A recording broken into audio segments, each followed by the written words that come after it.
Hey everyone, and welcome back to my channel. I want to thank you for taking the time to sit here and join me today. And if you're new to my channel, hey, my name is Nikki. I'm a mental health and addiction psychotherapist. And if you haven't done so already, please hit that subscribe button below and click that little bell right next to it so this way you are informed when I upload new videos. Today, we are going to be talking about anxiety. We're going to discuss the difference between worry and anxiety. We're going to talk about what anxiety can look like, as well as some strategies and resources. Okay, so that's the discussion for today's video. But before we get into it, it is important that you know and are aware some of the information in this video can be triggering. If this is the case for you, please use your therapeutic tools. Use your support network, whether it's your family doctor, a psychiatrist, a psychologist, a psychotherapist, a family member, a friend. Use the strategies and supports that you need in order to reestablish your balance. Please keep in mind that this video is not intended to replace clinical services, such as counseling. This video and this channel is intended to focus more so on common clinical strategies that are used in practice to help maintain our mental balance, education, as well as spread awareness. Also, the strategies that are discussed on my channel are suggested strategies. Do what works for you. But if you do experiment with these strategies, please leave a comment down below letting me how they've worked for you, as well as sharing some tips and tricks that you've used to help support others on this community as well. So that can be very beneficial. So without further ado, let's jump into our chat about anxiety. Before we talk about anxiety, it's going to be important to discuss the difference between worry and anxiety. So worry is thought-based and it's specific, and it can actually be very beneficial for us. And you're probably thinking, what? Beneficial? Worry? Are you serious? I am. So worry actually can help us to problem solve and to figure out ways in which we can move forward from a stressful situation. So as an example, if we're worried about an upcoming math test, what happens is the emotional center of our brain connects to our higher order reasoning, and we have the ability to problem solve and to figure out what the next steps are. So this way, even though the worry is activated, we can reduce that tension through problem solving, studying for that math exam, and then hopefully getting that A. So why do we have this worry system built in? Well, from an evolutionary perspective, we need to protect ourselves and we need to procreate so the human race can grow. If we're faced with a threat and our mind and our body can't react, then chances are we're not going to survive. So we have this built-in mechanism for us to flourish and for us to move forward. When does worry transition into anxiety is the golden question. Before we even get into that, it's going to be important to recognize or to highlight that anxiety is a diagnostic term. So the category of anxiety can include agoraphobia, social phobia, otherwise known as social anxiety, generalized anxiety disorder. So for this video, we're going to talk about anxiety in general. And if you'd like, in future videos, I can talk more about and in more detail about the specific anxiety disorder. When it comes to anxiety, in the general sense, anxiety resides on a spectrum. And what does that mean? Well, we have individuals that struggle with mild forms of anxiety, all the way up to severe and debilitating forms of anxiety. And how does this happen? Well, like we mentioned, that worry process, if that worry process keeps going and going and going, what ends up happening is our body is experiencing this tension without experiencing more of that relaxation, more of that rest. So what happens in our brain, and I am going to get a little technical here, neurologically speaking, what ends up happening is the emotional centers of our brain, otherwise known as the limbic system, a particular component of the limbic system, the amygdala, connects with the hypothalamus, which is more of like our command center, and it sends a signal to the autonomic nervous system. Let's think of the autonomic nervous system like a car, okay? We have the acceleration pedal, right, the gas, and we also have our brakes. So when we're faced with a threat within our environment, what ends up happening is the sympathetic nervous system is activated. So the fear response is activated. So this means we are essentially hitting the gas, right? So we are able to fight or we're able to flee that dangerous situation. And once we're out of that situation, once that threat has passed, now we're able to put on the brakes, okay? That's where the parasympathetic nervous system comes into play, so we're able to calm down, come back to baseline, and rest.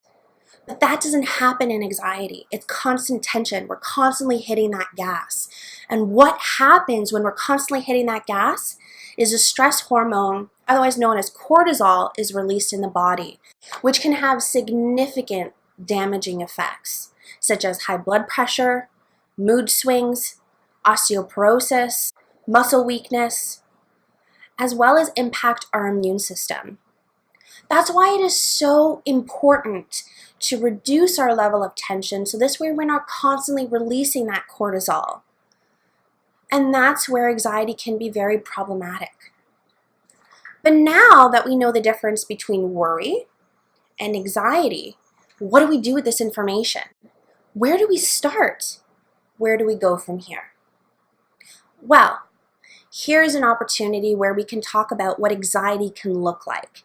And this is important because if we recognize what anxiety looks like for us, then we're better able to do something different.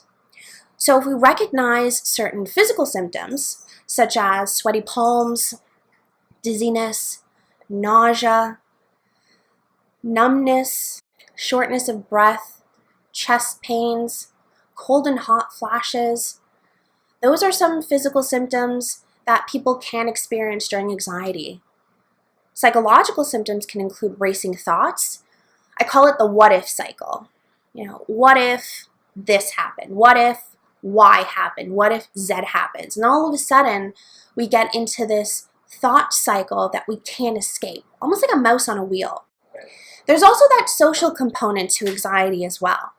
So if we're anxious, we might miss work. We might engage in isolating behaviors, maybe even avoidant behaviors, maybe some interpersonal problems as well, such as arguments with a loved one, a family friend, a family member. So this is what anxiety can look like. And it's important for you to be mindful of what your anxiety can look like. So I encourage you to self-monitor and maybe take a few minutes out of your day just to check in with yourself and see how you're doing. And the reason why this is important is because this can lead to trigger identification. If we're able to notice what our anxiety looks like, then we can better identify what those triggers are. So when we're triggered, and it might be a smell, it might be a person, it might be an environment, and then all of a sudden we're experiencing these symptoms of anxiety, then we can do something about it, as opposed to if we're oblivious. If we're oblivious, we can't do anything. So be mindful about what your anxiety looks like. Be aware of what your triggers are. And it's ongoing exploration. We're not going to have all the answers in the beginning, and I don't expect anyone to, right? But having those questions and ongoing exploration is going to be key. Now that we have an understanding of anxiety and we have an understanding of what we can do to recognize it, what are some of the techniques that we can use in order to reduce the tension and increase our level of happiness? So a combination of strategies that we can use are referred to as relaxation strategies. So one relaxation strategy that is very common is called diaphragmatic breathing, which is just a fancy term for deep belly breath breathing. So what we're going to do is we're just going to inhale through our nose, feel our stomach expand, hold for 3 seconds, and release. Do it with me one more time. Inhale, And exhale. And that can be really helpful when we're starting to notice the subtle signs of our anxiety. And that can help reestablish our balance. So what about our racing thoughts? Well, a strategy called the 5-sense CBT strategy is commonly used in practice as well. So what does that mean? Well, it's a fancy term for essentially distracting ourselves and bringing us back into the present. Because anxiety, right, is worry accelerated, right? And worry lives in the future, right? We're worried about what can happen in the future. So the 5-sense CBT technique essentially redirects our focus back onto the present so we're able to really release that tension in the moment.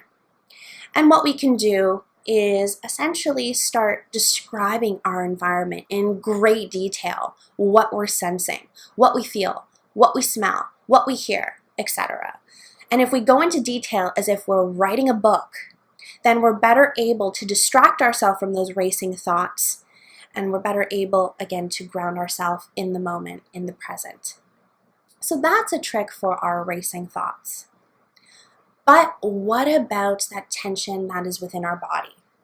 Because worry can come and go, but anxiety is not just about what we feel or what we're thinking, but it also has to do with our body as well. And our body holds on to that anxiety, holds on to that tension. And it's not uncommon for individuals to say, you know, I feel stress in my stomach. I have this knot in my stomach, or lower back pain, right? Or stress migraines. So these are some physical symptoms. And progressive muscle relaxation can be very beneficial to expel that tension out of our body. So this way we're not carrying that luggage, right? So the way in which we do this is we can start from head to toe or toe to head, whichever you feel comfortable with, and you're isolating and squeezing certain body parts. So we can start with our toes. We can squeeze our toes, right? Feel that tension, but feel that release, right? And it's important to feel that release because during anxiety, we can experience the tension, but we don't experience that release. And that release is going to be really important. And yoga can actually complement this particular technique. So if we're engaging in yoga, let's say 15 minutes every day, when we use progressive muscle during a moment of anxiety, then we're better able to work through that anxiety as opposed to if we were just using that progressive muscle in times of anxiety. So yoga can really complement progressive muscle relaxation. And I do encourage you to try it out for yourself. Lastly is meditation. Meditation can be so beneficial in helping, again, to redirect our focus and to help establish balance. And meditation, it doesn't have to be in the traditional sense, right? We don't have to necessarily sit there for hours and focus on our breath, right? We can use mindfulness meditation, walking meditation, and we can also use traditional meditation such as Vipassana meditation as well.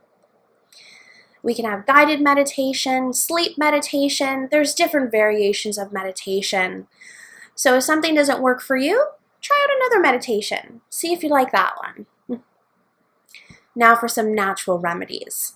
So we've talked about some clinical strategies that can be very beneficial, but also home remedies can be helpful as well, such as decaffeinated chamomile tea, self-care, like taking a nice relaxing bubble bath, lavender or eucalyptus, right? Oils, those things can really help reestablish our balance as well, in addition to talking to someone about how we're feeling. So these are some of the strategies, some clinical strategies and non-clinical strategies that can be very useful. Test them out, experiment them for yourself, and see what you think. Now, some of the resources that can be very important include seeing your family physician, because sometimes there is a medical condition that can exacerbate anxiety. So it's always helpful to get your doctor's opinion and see if there's anything else that's contributing to our anxiety. We can connect with a social worker, a psychiatrist if we need medication, a therapist, a psychologist. these are some resources and individuals who are trained that can help us through the process. Again, anxiety is on a spectrum. So there's going to be some individuals who experience mild anxiety, who are going to use these strategies and techniques, and they're going to work just fine for them.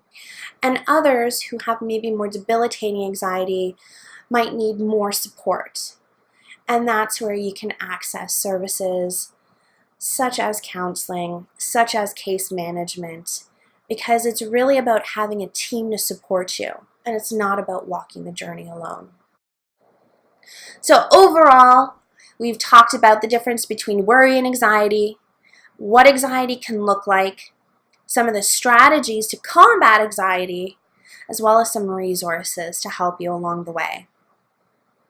Now, our next video is going to focus on addiction. Please leave a comment down below. Let me know what you'd like to chat about in particular. So if you enjoyed the chat for today, please give this video a thumbs up and leave a comment down below letting me know your thoughts. Again, I want to thank you so much for joining me here today and chatting with me. Have yourself a wonderful self-care day.